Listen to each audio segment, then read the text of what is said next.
حضرات گرامی، قرآن مجید کی کئی آیات، اور جو آیت میں نے خطبے میں پڑھی ہے اب اس کی طرف ہم بڑھتے ہیں کہ اس میں صدیق اکبر رضی اللہ تعالی عنہ کا ذکر کیسے ہوا۔ توجہ ہے نا؟ ثانی اثنین، دو میں سے دوسرا، یہ بات ہے شب ہجرت کی۔ کب کی بات ہے؟ شب ہجرت میں تین شخصیات کا کردار بڑا اہم ہے۔ کون؟ سب سے پہلے تو مصطفیٰ کریم علیہ السلام۔ یہ بات تو اسلامی ہسٹری اور تاریخ پر نظر رکھنے والے جانتے ہیں کہ مصطفیٰ کریم علیہ السلام کی زندگی کا ایک حصہ بلکہ زیادہ حصہ مکہ المکرمہ میں بسر ہوا، اور پھر آپ نے مسلمانوں کو اجازت دی کہ وہ مدینہ ہجرت کر جائیں۔ ابو بکر صدیق رضی اللہ تعالی عنہ نے بھی ایک موقع پر اجازت طلب کی، یا رسول اللہ صلی اللہ علیہ وسلم اگر اجازت ہو تو میں بھی مدینہ ہجرت کر جاؤں۔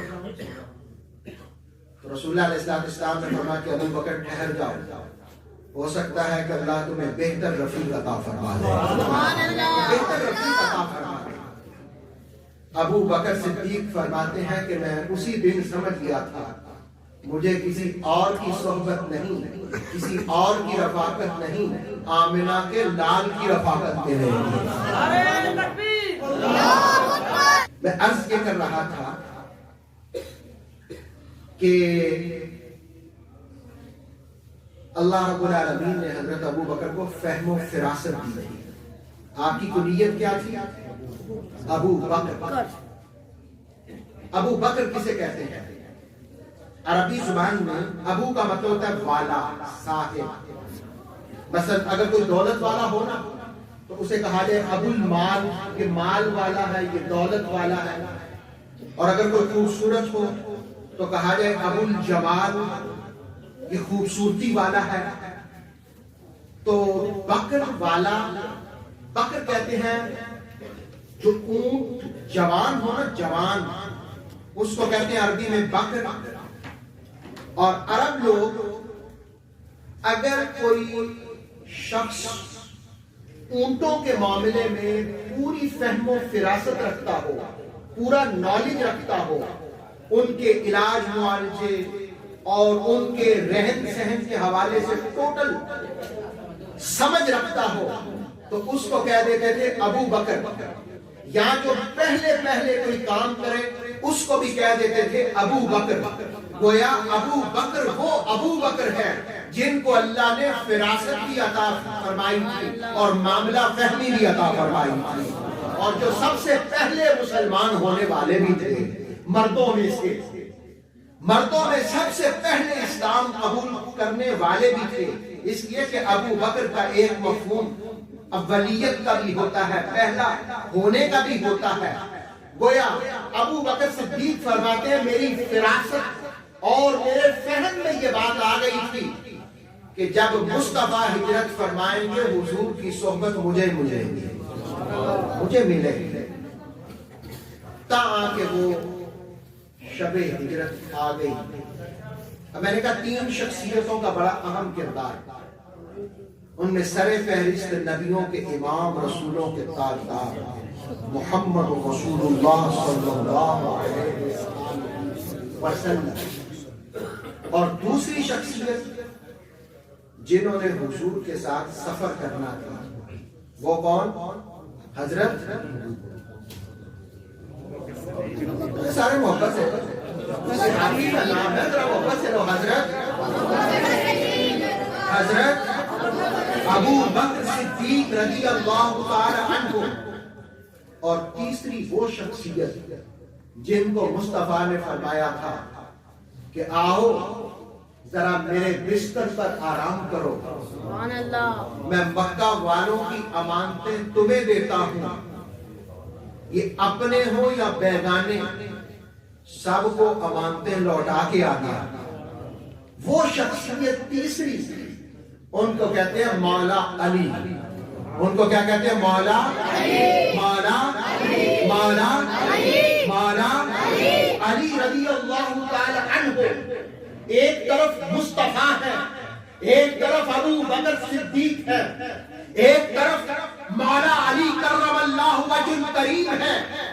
شب ہجرت جس وقت مصطفیٰ کریم علیہ السلام ابو بکر صدیق رضی اللہ تعالی عنہ کی معیت میں مدینہ کی طرف بڑھنے لگتے ہیں تو صدیق اکبر کہتے ہیں یا رسول اللہ صلی اللہ علیہ وسلم، وہ راستہ، وہ شارع جو مشہور ہے مدینہ جانے کی، اگر ہم اس راستے کی بجائے ان راستوں سے جائیں جو معروف نہیں ہیں تو کیسا رہے گا؟ یہ رائے دینے والے ابو بکر صدیق رضی اللہ تعالی عنہ. مصطفیٰ کریم کو یہ رائے پسند آ گئی. گویا آپ یہ کہہ لیں راستہ اگر ادھر کو نکلتا تھا، ابو بکر صدیق نے کہا ہم ادھر سے ہو کے نکلتے ہیں، اس لیے کہ دشمن سارے باہر تھے اور انہوں نے تعاقب اس جانب کرنا تھا. ابو بکر صدیق نے کہا ہم اس جانب نہیں جاتے، ہم ذرا ادھر سے ہو کے جاتے ہیں. مصطفیٰ کو یہ تجویز پسند آ گئی اور حضور ابو بکر کے ساتھ اسی راستے سے چل پڑے.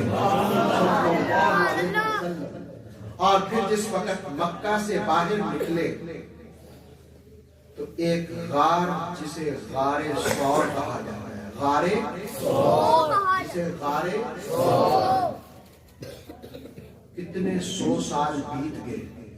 آپ یقین کریں ابھی بھی 3-4 ماہ پہلے مجھے اس زیارت، اس غار کی اللہ نے زیارت نصیب فرمائی. میرے ساتھ 3-4 لوگ اور تھے. ایک انگلینڈ سے علامہ فیصل صاحب تھے، ایک جرمنی سے ایک دوست تھے. ہم کوئی تقریباً 5 لوگوں کا قافلہ جس وقت غار ثور میں پہنچا. ہم گئے تھے دوپہر کے وقت، اس لیے زیادہ لوگ صبح کے وقت جاتے ہیں یا شام کو جاتے ہیں. دوپہر کو کم لوگ جاتے ہیں اس لیے کہ گرمی ہوتی ہے. تو میں نے کہا ذرا اس گرمی میں جاتے ہیں تاکہ غار کے اندر زیادہ وقت ہمیں بیٹھنے کو مل جائے. الحمدللہ ہمیں وہاں محفل کرنے کی سعادت بھی ملی.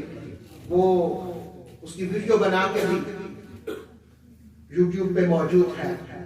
میں جو بات کرنے والا تھا وہ یہ ہے کہ یقین کریں 1400 سال سے زائد عرصہ بیت گیا. مصطفیٰ کریم نے تو 3 راتیں وہاں قیام کیا تھا.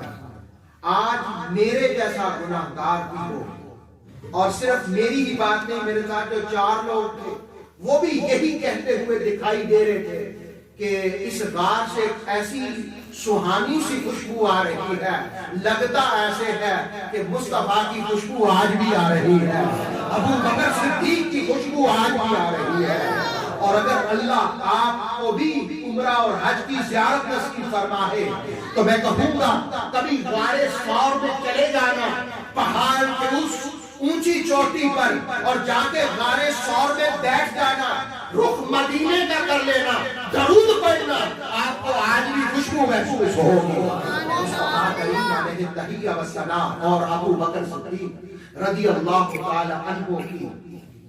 تو جس وقت اس غار میں رسول اللہ علیہ السلام تشریف فرما تھے، ابو بکر صدیق بھی موجود تھے، تو دشمن آ رہا تھا. اللہ رب العالمین نے ایک پرندے کو حکم دیا، ایک مکڑی کو حکم دیا.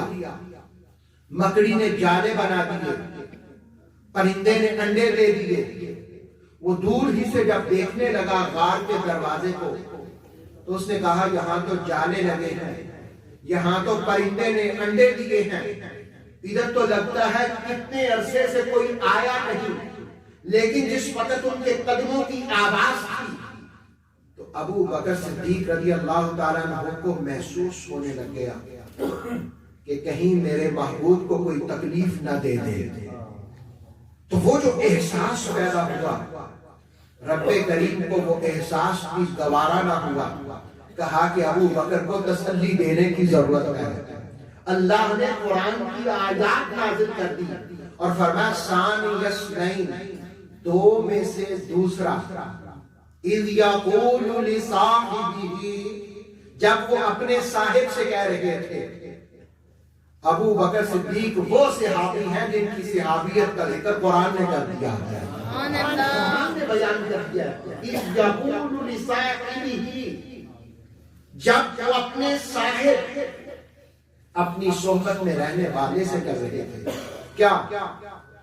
لا تحزن، غم نہ کھائیے، لا تحزن، حزن نہ کیجیے، لا تحزن، ملال میں مبتلا نہ ہوئیے، غم نہ کھائیے، ان اللہ معنا، ہم وہ ہیں کہ اللہ کی مدد ہمارے ساتھ ہے، ان اللہ معنا، اللہ ہمارے ساتھ ہے، اور جس کے ساتھ رب ہوتا ہے اس کو ڈرنے کی ضرورت نہیں ہوتی ہے، جس کے ساتھ رب ہوتا ہے اس کو ڈرنے کی ضرورت نہیں ہوتی ہے۔ ان اللہ معنا، اللہ ہمارے ساتھ ہے۔